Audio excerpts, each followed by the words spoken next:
I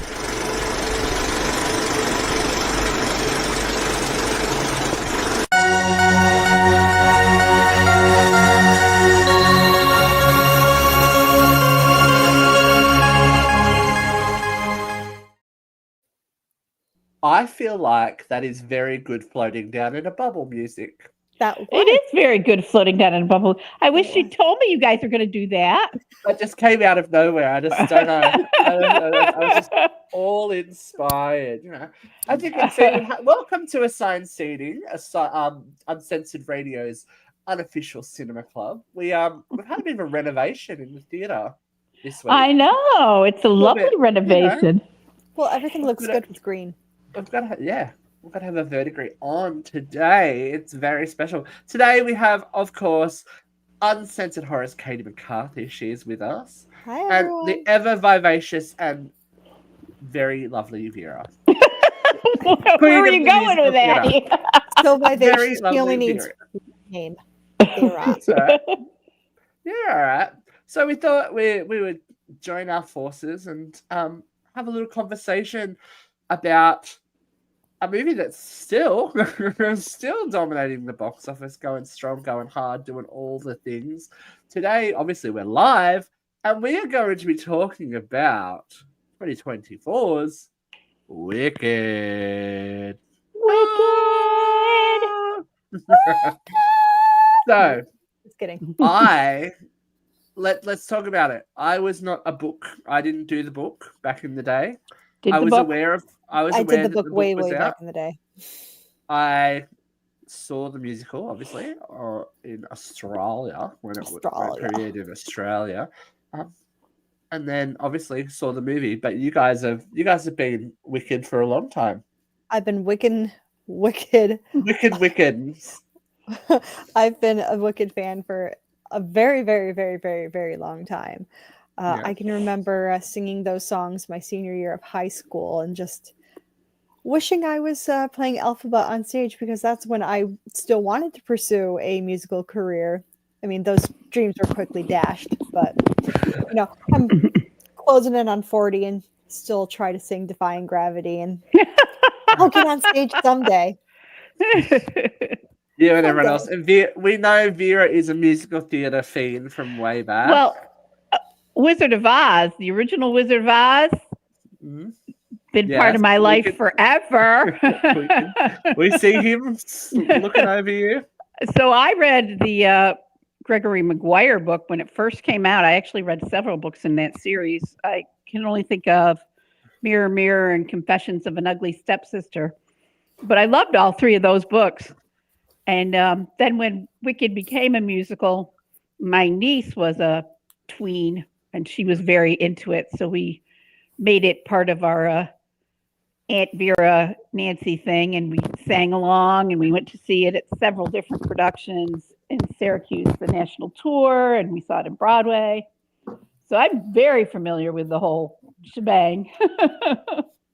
And we went to see this opening night. Nancy got us tickets online. It was a big event.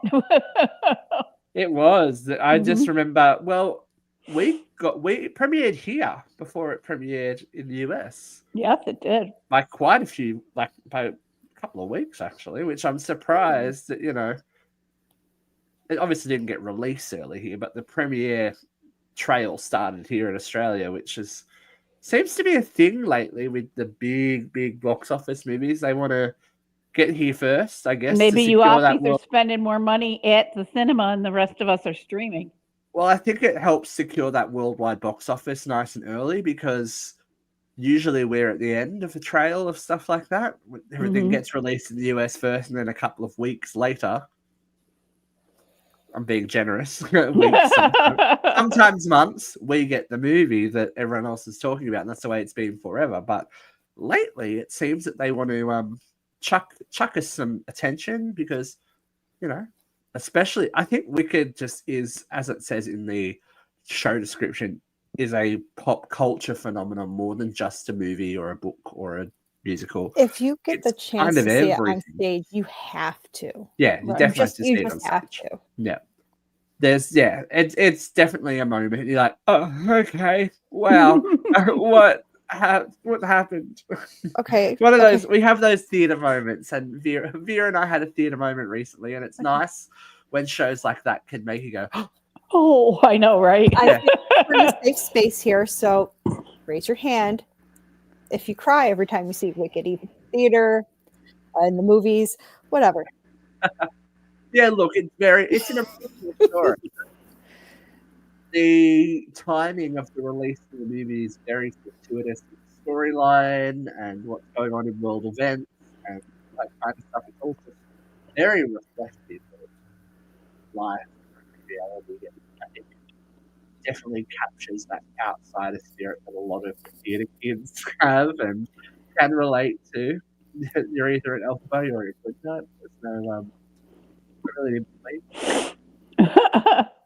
there are some Fieros out there. We'll talk about Fiero a little bit later.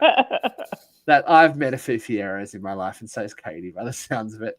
But we are going to get into it now. If you have not seen Wicked, I don't know where you've been, but we are going to be spoiling not only Wicked, but probably Wicked for Good and Wizard of Oz and Return to Oz, everything Oz related. We're probably going to spoil. So just do yourself a favor and purchase it. You won't regret it. It's amazing. Get in it. Get amongst it. Okay. We are dropping into the merry old land of Oz upon the death of the Wicked Witch of the West. This is not where I expected it, how I expected it to start off. It was pretty dark starting. Like, you know what I mean? It was very That's dramatic. where the play starts. I know, but I thought it would be the Munchkin land. That was where it started, but it very much set the scene straight away. And the thing I was worried about going into it, Wicked is a musical. You know, where all of a sudden we start to sing. Yeah, oh god. Sometimes those make me want to hurt myself a little bit. I'm like, okay. Not me. Like, no. I'm just like, okay. I think everybody should be allowed to just break into song whenever they want, no matter where they are, buying groceries, just hit a few notes. Come on. What about quality of voice though? You know what? I don't care. I don't either. I don't care. I think I used to care when I was kind of snobby when I was younger. Yeah. But now I think if it brings you joy, make a joyful and noise. You're having fun. Yeah, do it. But we get these amazing shots, and that's what I was a little bit concerned about too, because obviously this movie's going to have a whole heap and bunch of CGI. But it looks good. It's like those monkeys flying. I was like, oh, get it? Like, it was very dramatic, and there's Easter eggs straight away, straight away at the beginning, with the mysterious horse rider riding away from the cup. Because I knew exactly who it was. If you've seen the musical or you know of it, you know who that person on the horse is. We're not going to spoil everything, but it was very cute. There's some debate about who the person on the horse is. No, exactly. I think it's very clear who it is. I think we'll see. There's some debate. Ripley, who do you think it is? Lieutenant Ellen Ripley will know everything to do with you know. Here, we're both discussing this now. We're both wicked heads. Yawn. But we also get our first little glimpse of our side quest characters skipping down that yellow brick road. Yep. Holding the broom and all that kind of good stuff. And the ruby slippers.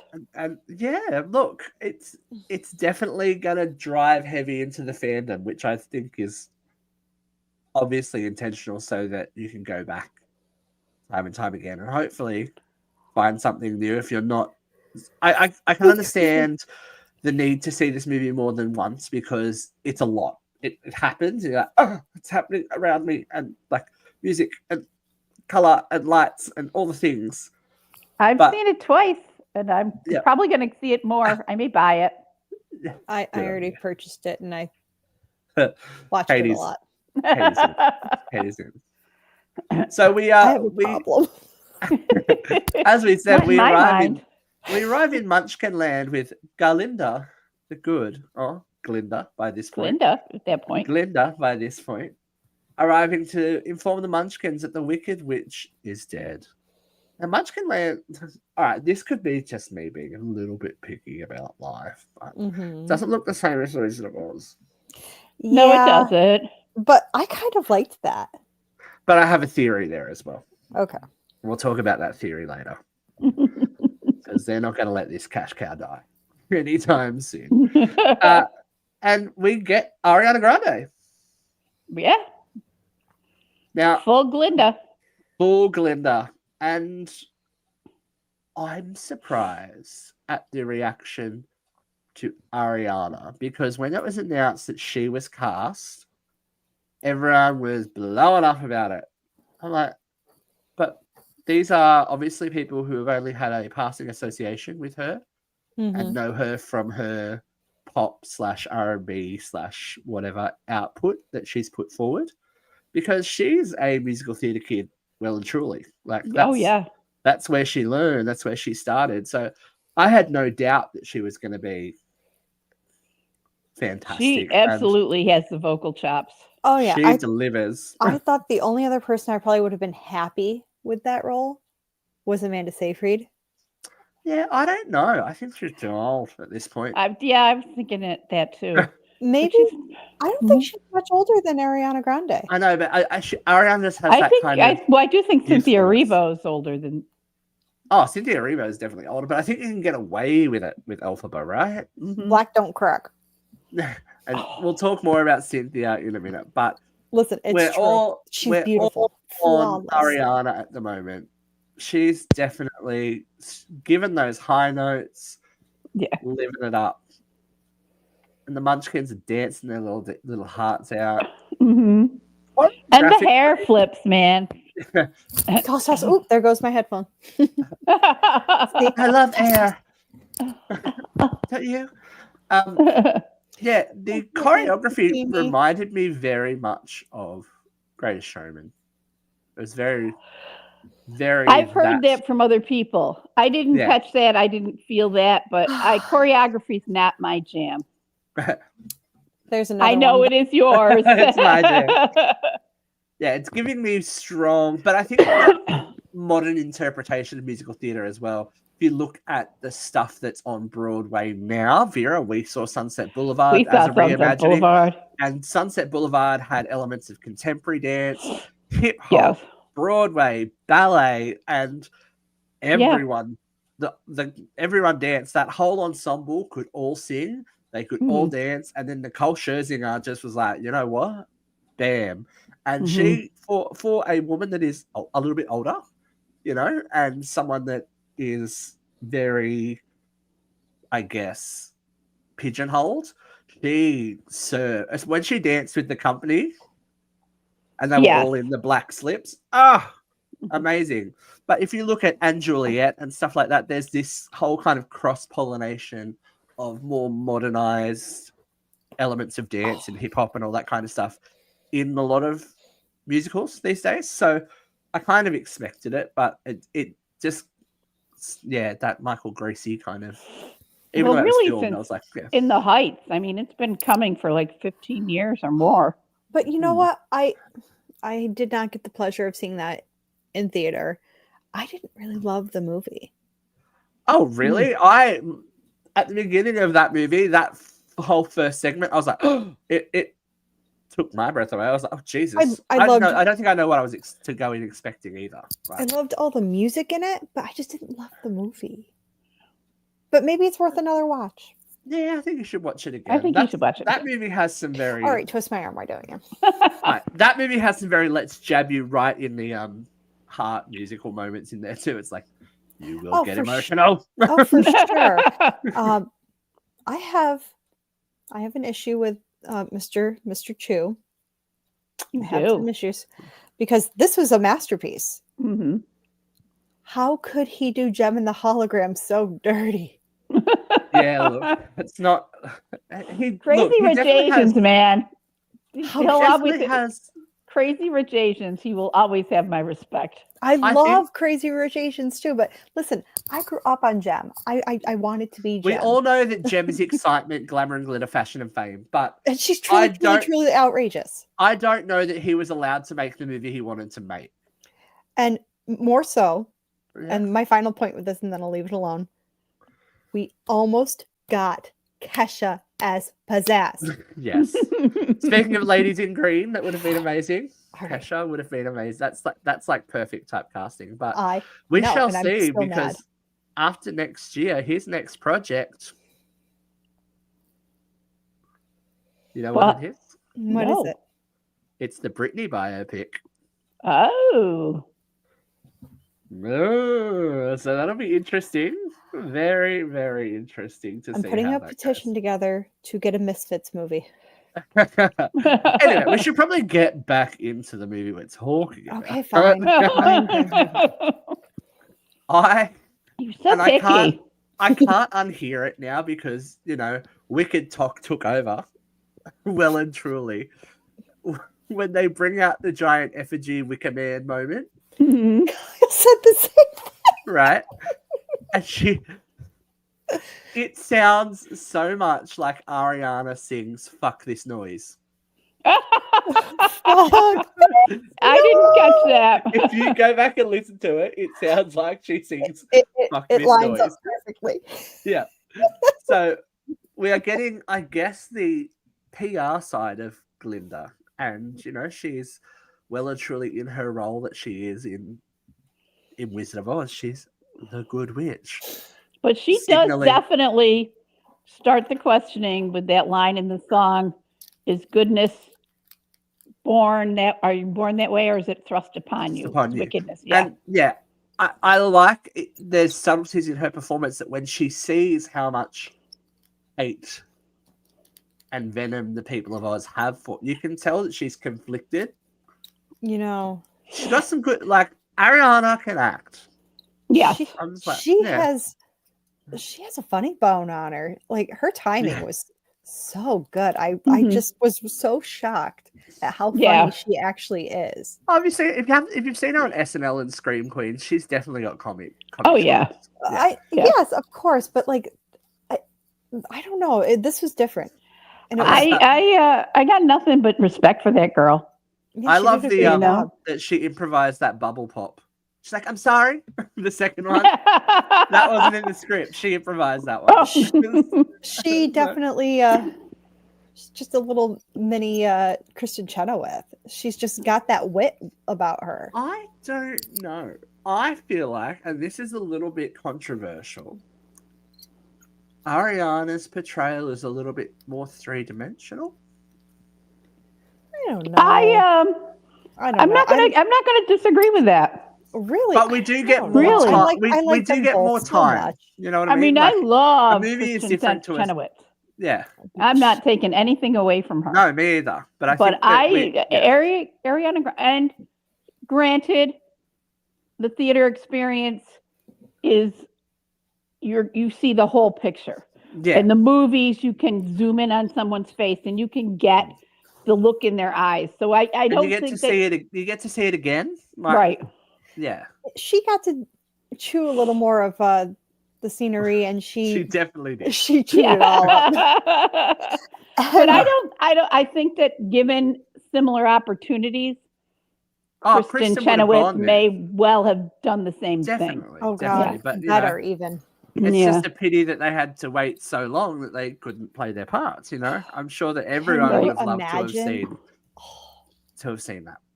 So yes, it's revealed that Glinda did know her Mhm. once upon a time, long ago. That and then we is, jump back to our long paths ago. did cross. Yes, we were friends. That's even the breathy vocals makes me happy. She We was my see- roommate. Yes, we see Mhm. Shiz. Everything is gorgeous. Wonderful, pretty.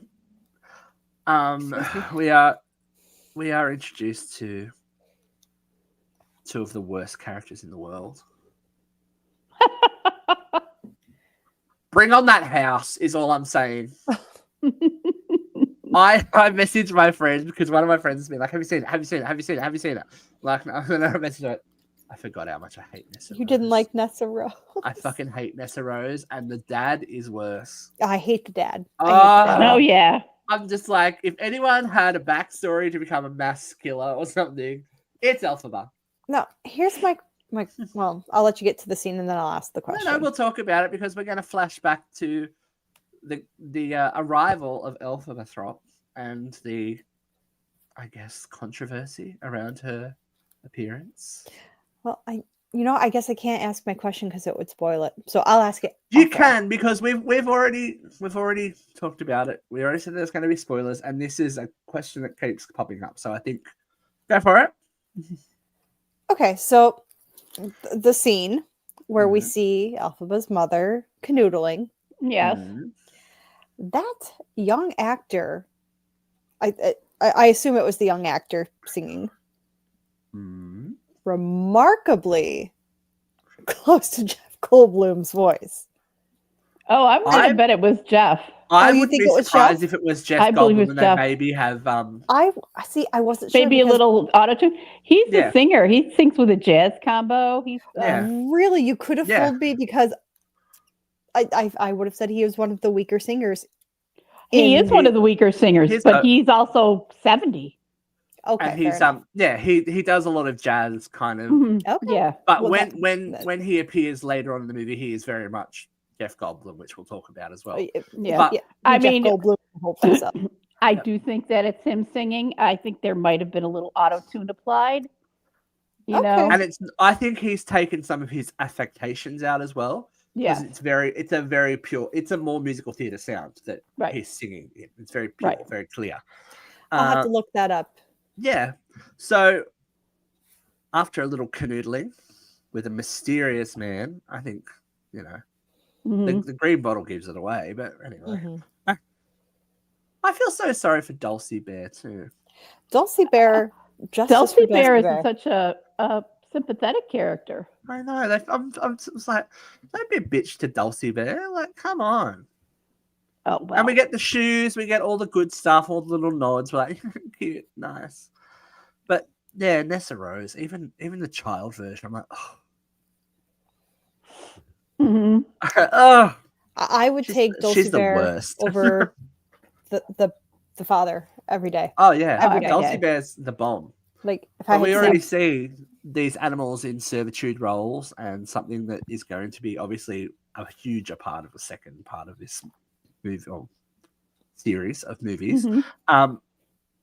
But yeah, a very quick, concise, she's green, we don't like her kind of vibe, which her is skin color out, just and done, and really, really kind of a deep message for a movie that came out only weeks after the election. Just throwing that out there. Well, this is the point. That out there. I think the timing of this movie is not a coincidence. Frank L.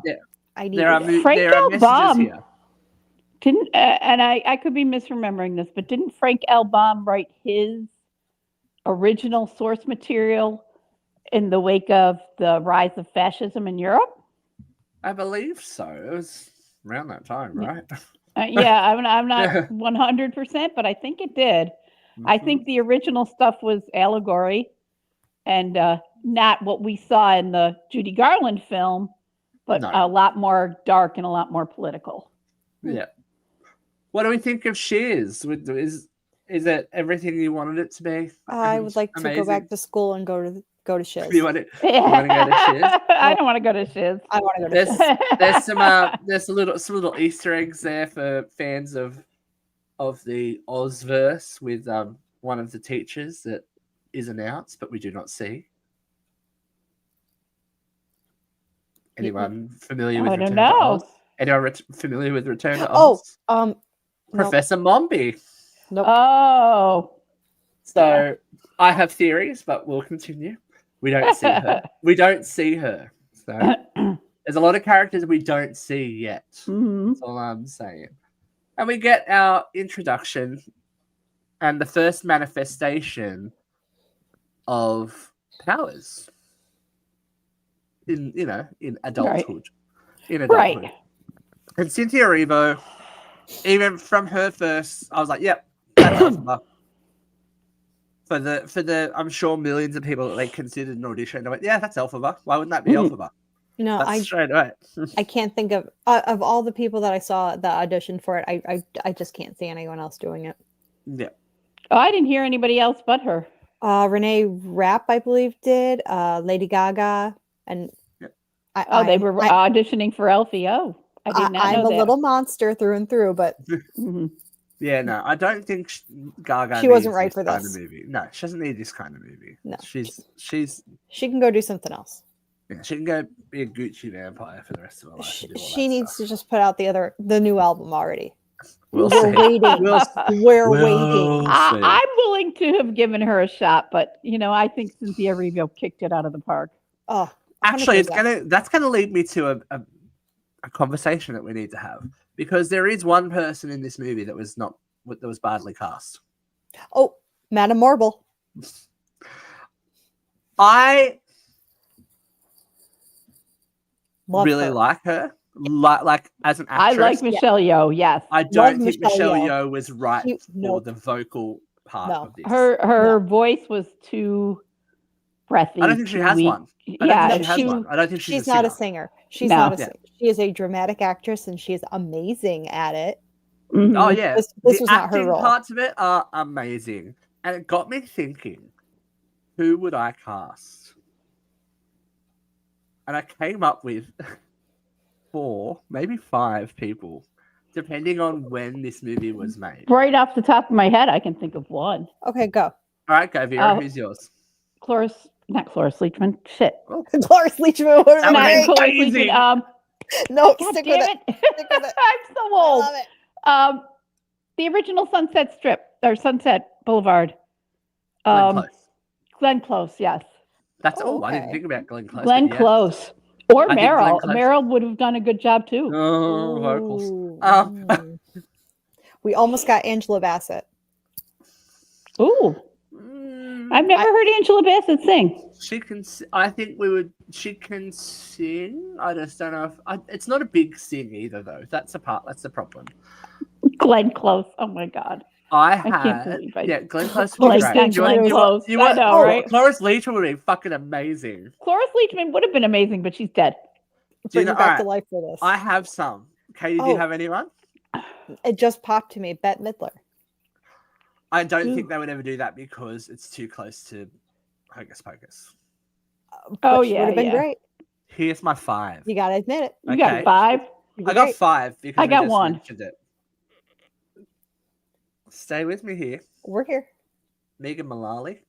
Yes. Yeah. Good. Because people don't know her voice. Her singing voice. She's singing voice is great. Yeah. I have seen her live, and I was like, "Fucking hell." The other one is a bit of a choice, but she is a singer as well and an actress. Okay. Toni Collette. Oh, Toni Collette would be great.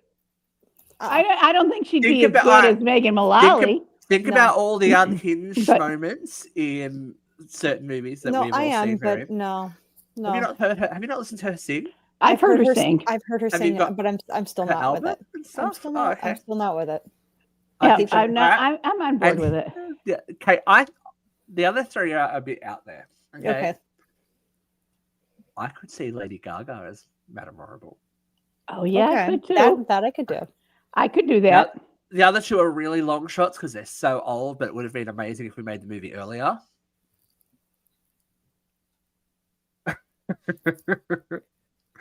Carol Burnett.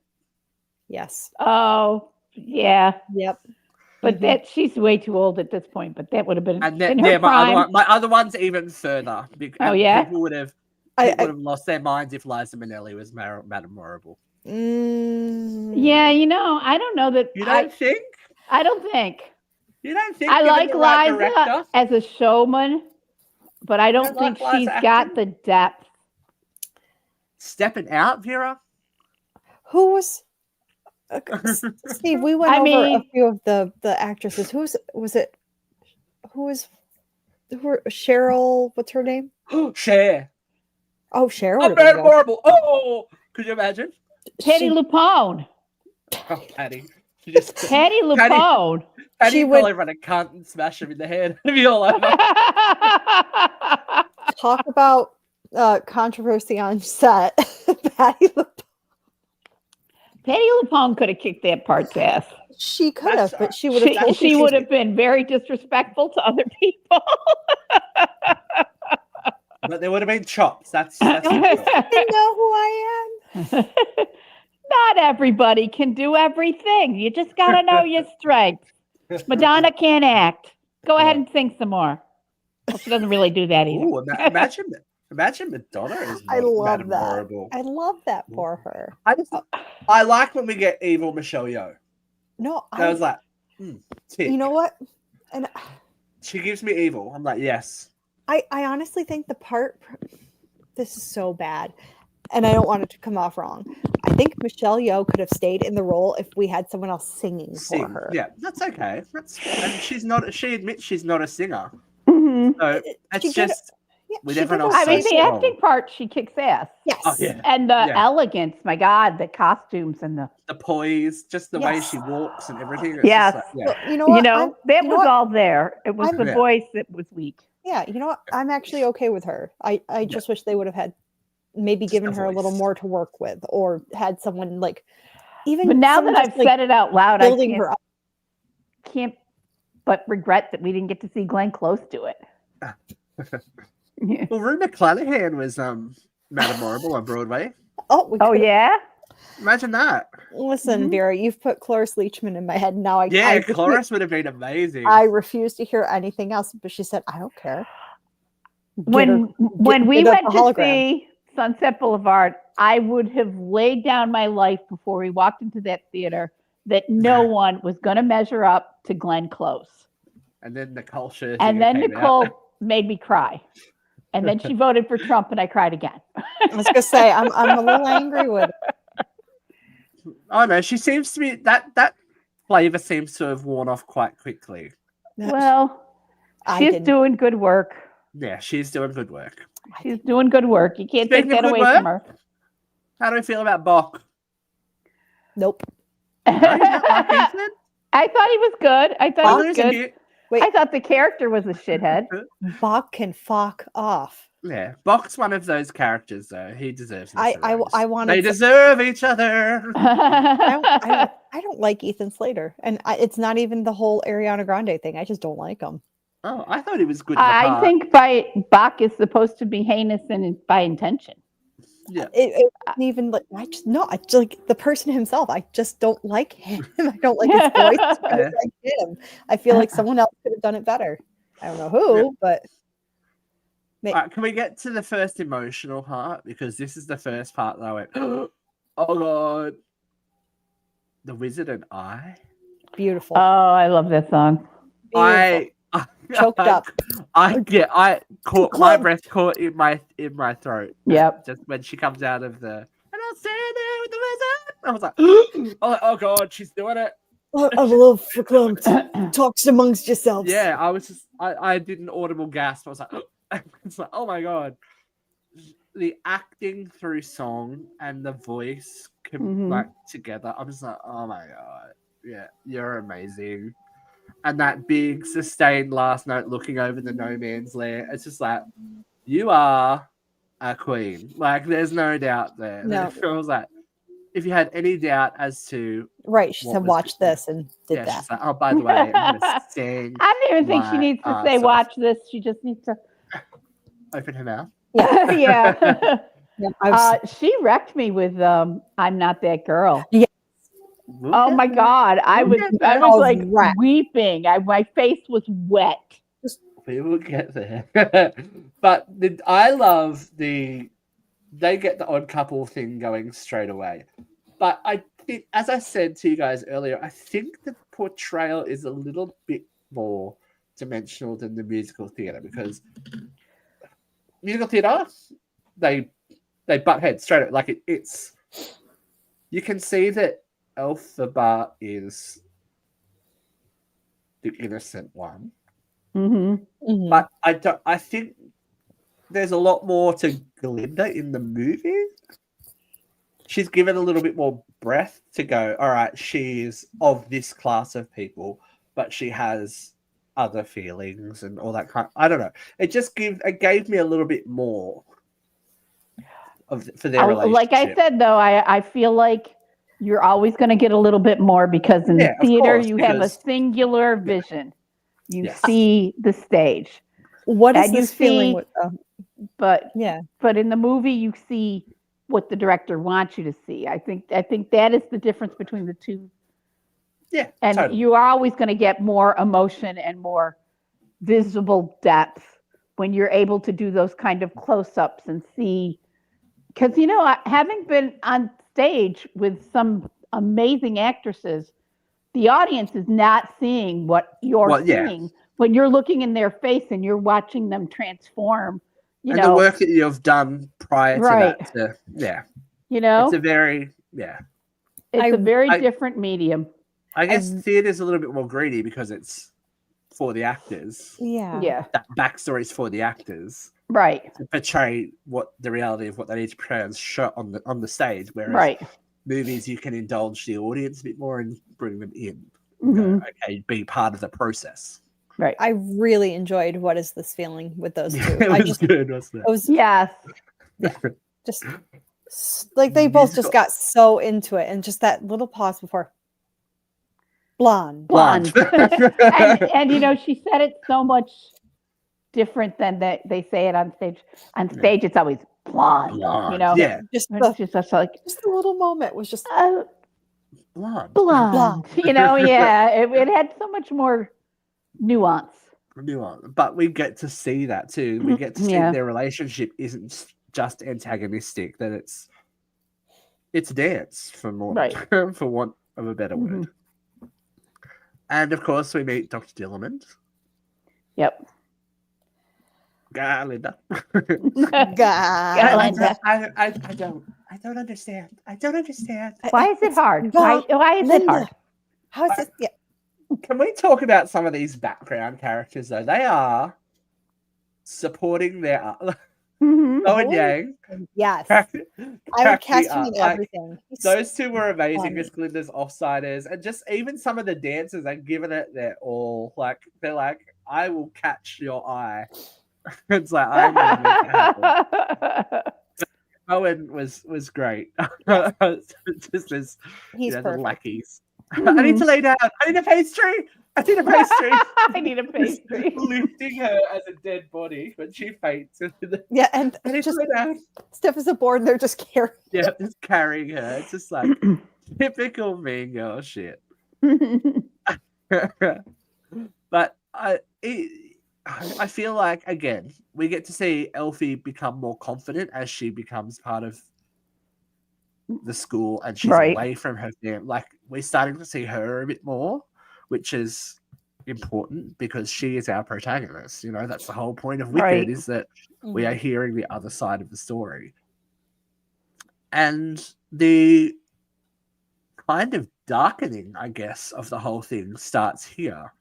Yep. If people are going into Wicked expecting bright colours and happy sounds, it doesn't last that long. And especially for the second half of this, I guess, duo of movies, it's going to get darker. It's going to be dark by the time we get to For Good, like Wicked For Good. It's going to be pretty dark. So it's kind of insidious the way that it happens. You get that Madame Morrible's not maybe all there. And then you get with the Dr. Dillerman story that, things aren't good. We've got talking animals losing their agency. We're losing our voice because we are different from the people in power. It's all, as we said, very timely, and difference is being blamed for the degradation of society. It's all very, very timely. Good CGI animals, though. I like it. Yeah. I like it. All right, we're going to talk about him. Piero. I am a Jonathan Bailey diehard. Yeah, I didn't know him before. Might have to watch that show that everyone likes now. Can't think of the name of it right now. Bridgerton. There we go. He's a busy boy, though. He is. He was on Broadway, or not on Broadway, on West End, wasn't he? West End.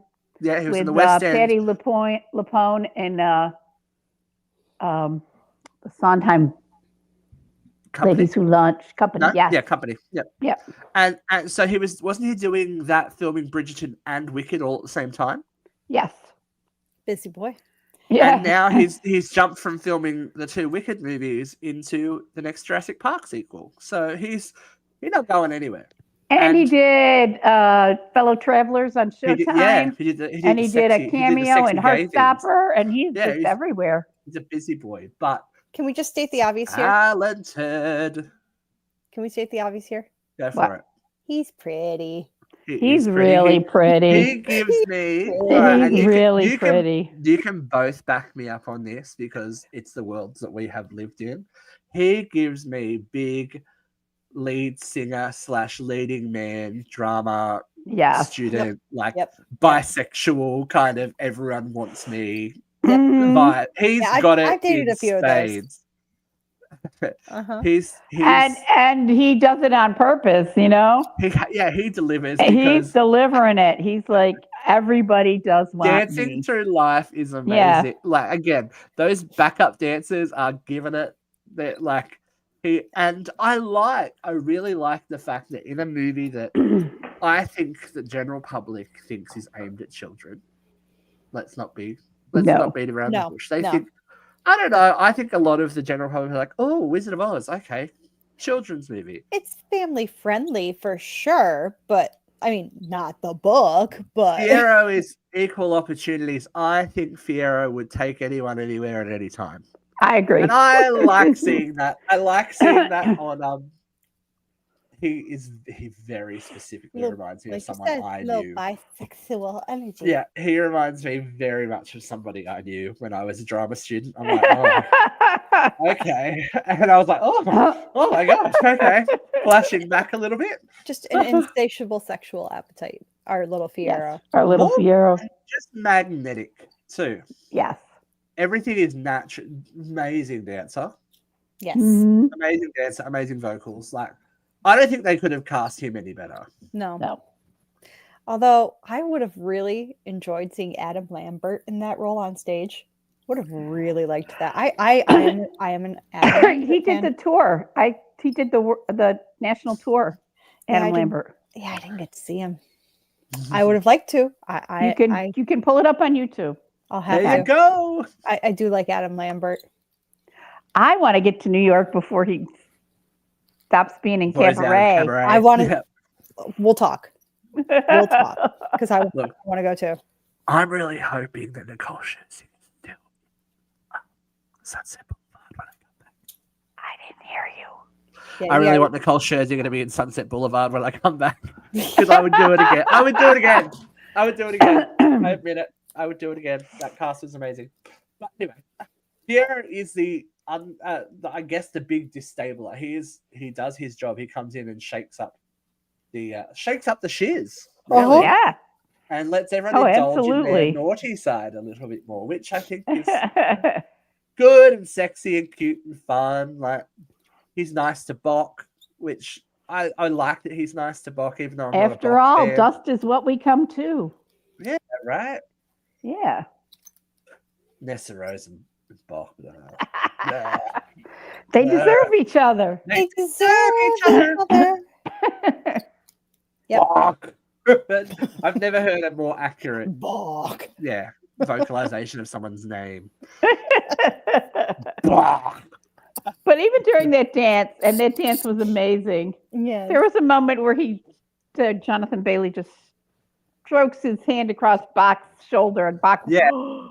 Yeah. You know, I love the blonde male dancer that he's like got this. Yeah. Like, yeah. I know that feeling. Bo and Yang. Bo and Yang does a face. Yeah. Enroll here often. Yeah, I could totally do that. Hilarious. But we get to the Oz Dust, and I think that this is one of the benefits of making this a movie. Locations and being able to stretch out these scenes that have to go quicker in a stage musical, right? Because the whole Oz Dust thing turns it on its head a little bit, you know, especially the relationship between Glinda and Elphaba, which in the musical, I don't know. It feels like we speed through. Now that I think about it, and thinking about because it's been a long time since I've sat and watched the show, but again, movie, deeper relationship. And we see, you see the criminal intent with the hat, and we see, oh, I got it, but the peer pressure of it all. Right. Glinda's Don't go there. Glinda's not essentially a bad person. No, she's just shallow. No, she's just, and I think that we get that. I don't know that there's venom in what she's done in the movie. She's just a society girl bending to society. Whether you think that that's venomous or not, I guess, is down to you and down to your interpretation. But we get Madame Morrible delivering the wand. We'll come back to delivering her wand, and saying, "You're in the class. I don't want you." And Michelle Yeoh's distaste for Glinda is palpable, and I love it every time. It's like someone shit on her foot, and she's just like, "Oh, this bitch," and I love that. I love that. But you can see in that scene that Glinda's like, "Oh shit, I've done something wrong," straight away, before Elfie even arrives, and that is really emotional, strangely. And I think this is the big part that anyone who has been bullied, has been the outsider, has kind of been in that space, can really relate to. And the thing that made it really work for me is that there were no words. It was all acting and movement, and so beautifully done. Cynthia, tick. Ariana, tick. Just such. It proves. I think I heard that they choreographed that themselves. There you go. But it just proves that in a world of show us, don't tell us, that you don't even need words sometimes. Like it's. Yeah. As an artist, as someone who does this for a living, that kind of made my heart flutter a little bit, and it was genuinely emotional. For I don't know, everyone in my cinema was like a mess. I'm like, oh, all right. Okay. I was by myself, so I could do a little look around while all this is happening. So it was, and we got that whole conversation that they were having. I thought it was gorgeous. I thought it was brilliant. Anyone else? I've just rambled on for 5 minutes. No, it was fabulous. I think it was a very powerful scene. You see right there, they've like connected and established a relationship that will last for good. We'll see. But I think this next part was one of the pieces that everyone was waiting for. Popular. Right? When you think of Wicked, there is a few songs that come in. Ariana 8. Yep. Oh yeah. Ariana. Yep. I love the split on the chandelier. Yeah, I thought that was a brilliant moment. The high kicks. I was like, you are serving. And just the tiny differences to the Chenoweth, the accepted Chenoweth narrative. She made that her own. Yeah, she channeled it, but then she took it to the next level. Yeah. Yeah. This little, no, let's put those back on. Just so that's great. I just want to know what they said to her. Like, just go for it. Because one of my favorite parts in the whole movie is they're both laying on the floor and they're going, yeah, around. That was great. On her back. I'm like, you've lost your fucking mind. Like, what is going on? It's just like the embodiment of Galinda in dance and song. It's just, just yeah. And my other, ball gown, ball gown, ball gown. Ball gown.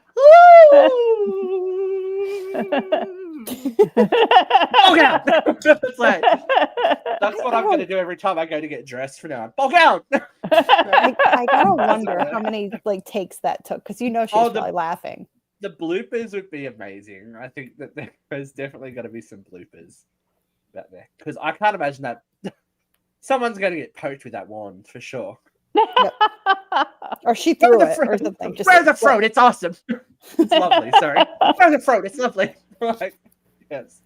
Jesus. And then after, like, you get this huge performance, and then you get that moment in the mirror with Cynthia, and your heart breaks a little bit because she's like, it's the first time anyone's ever called her beautiful, and you can see that. Yes. You can see that in the portrayal. I'm like, oh my God, shut up. That breaks my heart. Mhm. And it's over in 2 seconds. And then Right. she, Ariana's like, all right, I'm just going to go dance through the halls like a mofo. Excuse me. Mm-hmm. La, la, la, la. And the writers of the musical said that is the one change that they would add from the movie to the show. Really? The succession of the pitch of the end. Uh-huh. Because it's not, everyone knows the original ending, but they're like, it was so well done. It was such a smart decision. And Ariana fought against it. Oh, really? Originally. Yep, because she was like, no, if we're doing Wicked, I want to do Wicked. Like, she's a musical theatre kid. Mm-hmm. But the writer's like, if we would have thought about this is how we would have put it in the show anyway. So it's one of those moments that might make it, might make the show itself actually change, which is super cool. Right, And then after Popular, it all goes downhill. It's like, oh my God, let's get dark, right? Because then it gets dark and demented. Real fast. Dr. Dillon is, for want of a better word, arrested and taken out of Shiz because animals are no longer allowed to teach. We get the lion cub with the creation of the cage. Right. And it's dark. We get, the outbreak and the poppies. The poppy, something that translates so well onto screen, given what we know is coming in the Wizard of Oz. The whole poppies conversation and the favorites, and then she can enchant the poppies. Why? This is a question I want to ask. Why do you think Fiyero wasn't affected when everyone else was? He says that Elfie did it. I know, but why do you think he wasn't? Because she's not ever been that focused before in the. But she knows that he is sympathetic to talking animals. She's seen the relationship he has with the horse. Okay, fair enough. I'll cop that. That's how Ripley felt about She's out. She's felt the poppies. She's out. But we get the jailbreak of the cub and Vera's again. This is this is a very nice moment. I'm not that girl. Again, yes. Everyone who's had that unrequited love moment, we can all go there. God, it just tears at your soul. It does. Yeah. And then everyone on TikTok trying to do the light. Let's do that scale run, shall we? I'm not going fast enough. Yeah, get down there quicker. I can't do it anymore. I have not got the dexterity of voice to do it. I know I don't. I could have done it back in the day. Not now. I probably could have done it back in the day too, but not now. And this is the turning of Fiero's attentions to Elphaba from Glinda. I like it. Obviously, this is going to turn up higher in the next movie, and things are going to get nasty. But it's a good foreshadowing of what's going on, especially with that really awkward moment on the train station. It's like, yeah. like, oh shit, something's going on. And they're all. I think about that day a lot. Yeah, me too. So do I. I just love it. She's always got to be involved. Always got to be involved. And this is where we get the the transformation of name from Linda to Glinda. Just Glinda. A trainer man with a little man with a mustache. It's just like some of the Ariana lines. I was like, look at the man. I was like, you are so crazy. She gives me like kind of Madeline Kahn moments. Yeah. Of just, Yeah. Madeline Kahn moments of absolutely. comedy. I'm just like, I didn't think can- that until you said it, but the second it came Yeah. out of your mouth, I'm like, so there know, I with can you. see more comedy for her. I feel like this is going to be a big transitionary moment in her career. You know, I don't know why, but some of the things she like the tone or the way she says it reminded me a lot of Jennifer Coolidge, and maybe that's just because Well, she She like, loves she Jennifer loves Jennifer Coolidge. so much. Jennifer Coolidge is Jennifer another one loves of her her. role models. Yeah, they've got the mutual appreciation Yeah. society going on. well, there. I love Jennifer Coolidge too, so maybe that's why I'm just like, that is so Jennifer Coolidge, and I love That it. whole train scene gave me big Hunger Games vibes too. I'm like, oh god, nothing's what? ever good. Hunger Games. Oh, I'm like, yes. Oh yeah. nothing's ever good when Nothing you're good going ever on a train happens to a on big these city. trains. No, nothing ever good happens. It's like, oh, okay. And then we get, of course, One short day. in Now the I have PTSD. city. I have PTSD because when I did full-time performing arts, Tim, if you ever see this, I love you. One of my housemates would sing this song every morning before we went to school. Listen, And you didn't kill him? No, because we'd all just like, run, shoot, and he's like, stop it. We're like, no, you stop it. This is after the girl. So our original fourth housemate moved out. She moved back to New Zealand. She was the one who would play "Marry Me" by Bruno Mars every morning. And he moved into Laura's room, so it's just like, oh, you're gonna play One Short Day every morning. listen, the Bruno Mars was worse. Be honest. Yeah. Look, it was just very, very intense. We won't brush over it, but the cameo that everyone expected, I screamed. right? I screamed. Yeah. I'm glad. I'm glad they did their thing. I'm glad everyone got their little. They got to do their alphabetness and their Galinda-ness. They put their little stamp in there. There was no way that they were never going to be in the movie, and I think this is a smart way of putting. I was wondering how they were going to be in there. So they have to put them in there, but how? Yeah, I liked it. I thought it was good, and they had their moment. Mm-hmm. I'm glad there wasn't more. It wasn't Right. like show stealing, but it was enough to make everyone. It was happy. homage. Yes. Yeah, it was very nice for the original stars to, be there and be a part of the creation of the movie and be there forever, Mm-hmm. That's great. As always, super impressed by the acting of these two together, especially when they get into the chamber of the wizard. She's like, nope, you say no. You're skipping over another cameo. Oh, yeah. Did anyone see who was at the gate? No, I missed that one. The wizard will see you now. It was Stephen Schwartz. Oh, I didn't see that. Oh, I didn't notice that at I all. did not see that. No. There you go. Mm-hmm. You're just gonna have to watch it again. But well done, wizard. Well done, wizard mechanics. Loved it. Super scary. I was like, go for it. Monkeys, how do it feel? Terrifying. In a very disturbing way. A little less. I less was expecting impressive a on little small bit more. screen. Yeah. On the big screen, I was all a part of it. I was all about it. But I watched it on TV last night. I was like, oh, okay. I don't know. Yeah. I thought the transition was awkward, the CGI transition. Yeah, it was a little. I thought it, maybe go, oh, a little clunky. That's what I'm saying. Yeah. It was kind of disturbing. And not the kind of disturbing they were going for, just disturbing. And of course, we meet the wizard. Okay. Once I meet the wizard. Jeff Goldblum. Yep. Very much being Jeff Goldblum. We could have had Bryan Cranston, who I would have loved, or Steve Martin.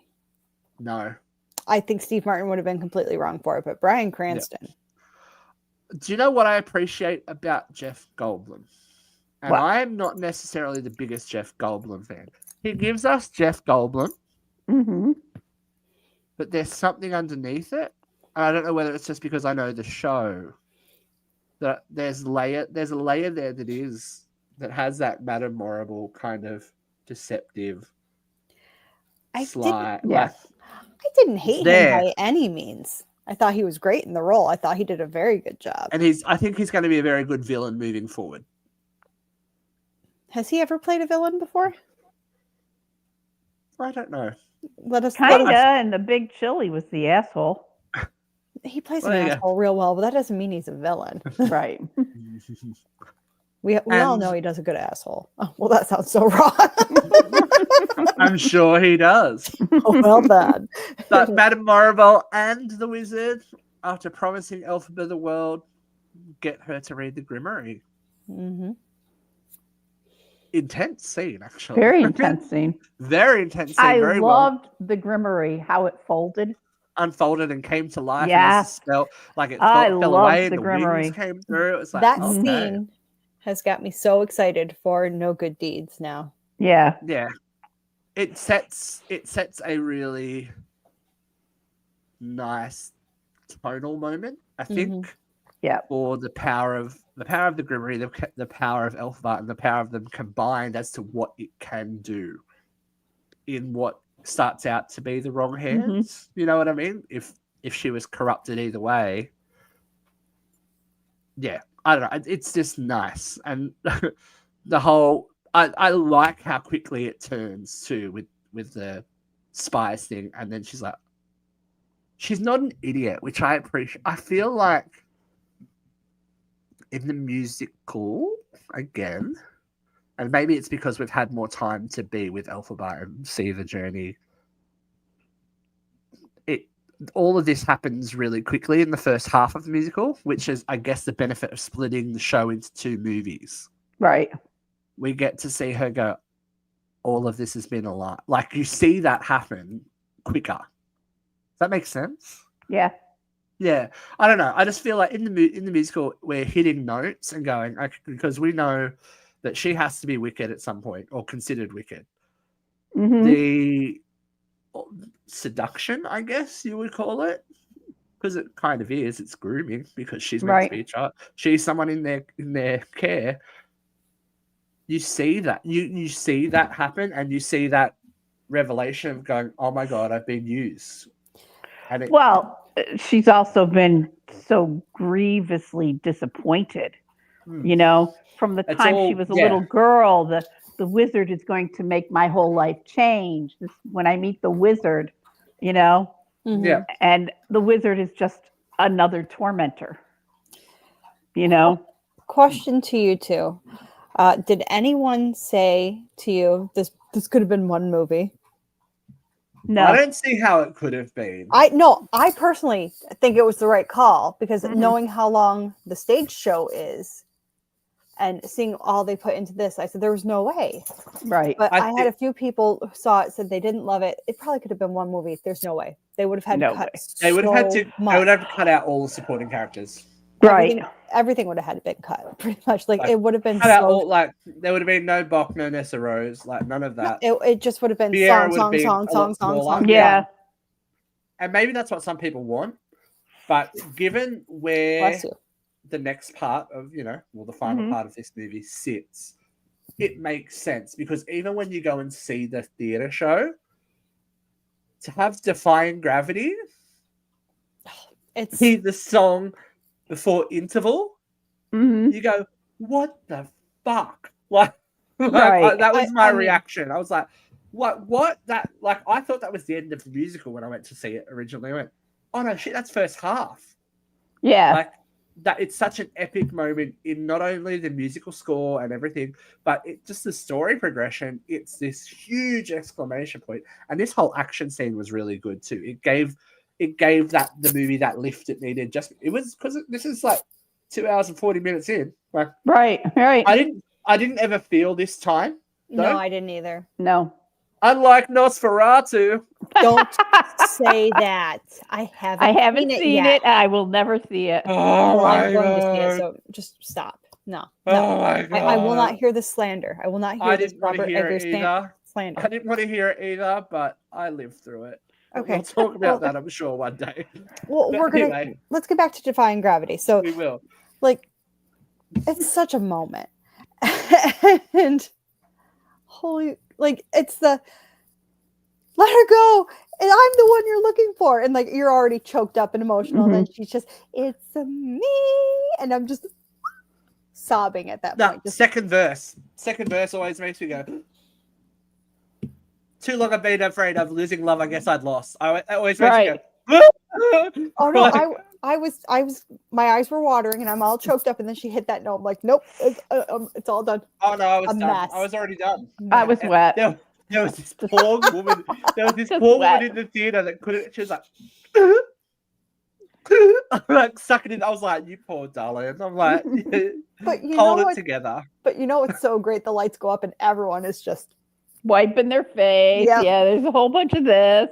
But love is so well shot, so well done. Like beautiful. Chef's kiss, like moment for all of this. Even again, the non-vocal acting of Jeff Goldblum when he's like, "Oh shit, what have I done?" You know, and Madame Morrible corrupting Glint. Like you can see all that happening, right, without it being said. You know what I mean? Right. But this is my big butt. You do have a big butt. I do have a big butt. I have the Lopez. It's smaller. It's smaller at the moment. So. It's a beautiful butt. You just left it open for me. I don't leave my butt open for anyone. Anyway, controversial opinion. They should have cut straight at the end. I didn't need her flying off. It should have been black. Oh no, I loved seeing the monkeys flying behind her. No, at the end, after that. You know what? I'm going to watch it again, and I'm going to turn it right off after that and see if I feel better about it. I think it makes you go, fuck. Because that's how it ends in the musical. She's up there, it blacks out, you go, what the hell? That's true. And it's the 30 seconds of extra stuff doesn't give you anything extra. It only really informs an audience that doesn't know the story. And that might just be me, might just be my thing, but it kind of, she flies off. Yeah, we get it. Because she's heading west. She's going to be the Wicked Witch of the West. We get it. I don't know. That image of her with the cape and everything. Yeah, it's just so it's a I don't think image. we didn't pause on it long enough. We didn't give it its cred because it's such a moment in the show. I think it has. I think it does have its impact. I think you're minimalizing it, but I do think you have some merit to cut it there. Yeah, just made it lesser. But we get the to be continued. So all right. In the Oz font. In the Oz font. That's the Oz font. The Oz font. So we are now less than a year away from the release of Wicked for Good, which is gonna be dark. It's gonna be dark. It's gonna be. They are adding some extra songs apparently. Oh, Ariana's getting a song apparently, which I guess we need. What do you think? Well, she only sings Because I Knew You, right? Yeah. That's the only song she for has. Good. For Good, yeah. She only sings For Good, but I think we're going to give her a bit more narrative. You know which I think is needed. I think it. I can't wait to hear it, but like I'm trying to picture what she would be doing. I think it'll probably more be about her inner turmoil, about how a friend becomes an enemy and what Okay, or and steals her boyfriend. Yeah, I wasn't gonna say it, Vera. But we've all been know through, it. Come everyone's on. been through that. But I think that they've given her more agency and more of a character, and we'll see that I guess unfold a bit more. Okay, maybe. But obviously, look, this movie was never going to go. I could never see in a world where this was going to flop horribly. No, it was never going to flop. It was never going to flop horribly. But we are currently on a box office of $697.8 million. And how much did it cost to make? Well, just part one, it was made for 150. You know, they probably could have done better. Everyone's very surprised about the home release so soon. Mm-hmm. I was thrilled. Yeah. So happy about it. I don't know. At the end of the day, if people really want it, they're going to get it. You know, Right. in this day and age, I guess they're smart enough now to give it to people over the holidays as well, which was you know, let's sit down and watch it together as a family. And now they're doing the sing-along sessions and all that kind of thing. Having had streaming for the life of my niece and nephew, you know, how many different times did you rent it twice and then finally decide to buy it in a streaming platform? You know? There was no renting. Yeah. Katie's in. As soon as I knew I could like purchase or rent, Grayson looked at me and goes, "You're gonna rent it?" I'm like, bitch, no. I bought this. No. Well, there have been several movies that I rented twice before I made the final decision to purchase. Final cut. Viewing's final cut. All right, let's have We've gone way long, my goodness. Yeah, that's all right. We're just going to have a little conversation before we leave. Because even before this movie came out, there was a discussion of what comes next. Now, there was a little snafu on the Internet Movie Database that revealed some extra cast for the next movie. Oh, see, I missed all that. You and I had discussed think it's this, gone and I'm now. still not sure it's legit. I didn't think it was legit. I think it's gone now. But Dove Cameron, who was in the running to be Galinda, was listed in the cast for Wicked for Good. Conspiracy theory states, because she is one of those girls that, you know, she's got the chops. She could do, you know, she's a Disney kid. She's got those singing, dancing chops. One of the conspiracy theories I've heard is that she was perhaps given another role to keep, you know, like unlike Amanda Seyfried, I auditioned. I could, you know. There's you know suspicions that she will be playing Dorothy. I truly don't think the list was legit, but I would like it. I think she'd be great. It also leads to the fact that they were talking about what would happen in a Wicked Part 3, Part 4 moment if it were to be. I don't think that's what's happening. I think what's going to happen, they're going to remake Wizard of Oz. That's what I was thinking of Part 3, Part 4. Though, and then they're gonna remake Return to Oz. Okay, McGuire wrote like several versions of Wicked. They can only remake Return to Oz if they're going to make it just as terrifying. But I think this is my point, Katie, because you'll get Wizard of Oz, which is the bright, happy, blah blah blah, like Wicked Part 1, and then you get Return to Oz, which is dark, disturbing, darker themes, like For Good is going to be.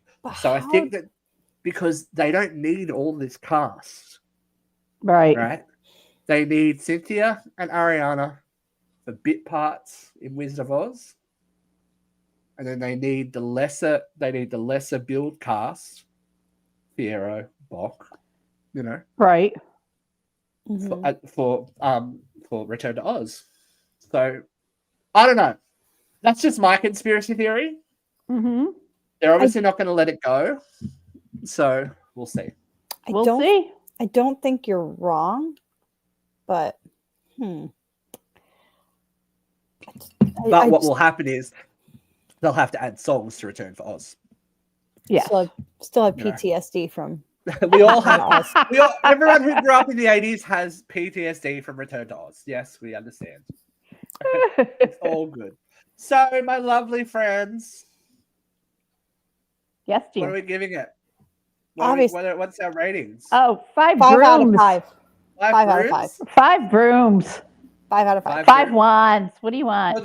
Would buy again. We'll probably buy the Blu-ray if it has something. I'm gonna give it 5 throats. Blockhound. I think for the small things that we picked on, and we picked on them for a little while, for the small things, I think that there wasn't really a better option. You know, even with the Michelle Yeoh of it all, the acting. But like I said, I can forgive a bung voice for great acting. Right, and the elegance of Michelle Yeoh, the true really presence in that movie of Michelle Yeoh, to just kind of just to say it, she acted the shit out of that part. Yeah, and she was amazing. Like, I can deal with her not being able to sing because she was so good in the rest of it. If she was just okay, then I would have been a little more upset about her voice was okay. Yeah. Like I said, if she was worse in that part, like if she was only like, then I probably would have been. She was phoning it in. Yeah. Then I would have been pissed. But because she was so good, it's like she could have sang better, but that didn't take away from it. Not really. And I think they're gonna start when this dies down at the box office. We're gonna start getting drip fed anyway. They're not gonna let. This is gonna have a foot on our neck for the next 18 months, if not longer. Like I said, when I was like, get ready for Wicked for the next 3 years because it's not going to let up. It'll be interesting to see what happens in the Oscars because, it didn't go their way. No. We'll see. We'll see what happens. We shall see. But if you care to find us, look to the western sky, for we shall be back when it's time to talk about Wicked for good. Thank you for joining us in our Emerald Theatre today. See you Thursday. Thank you for joining us, Vera. See you Thursday for UCR Live. And until next time, all I have to say is, oh.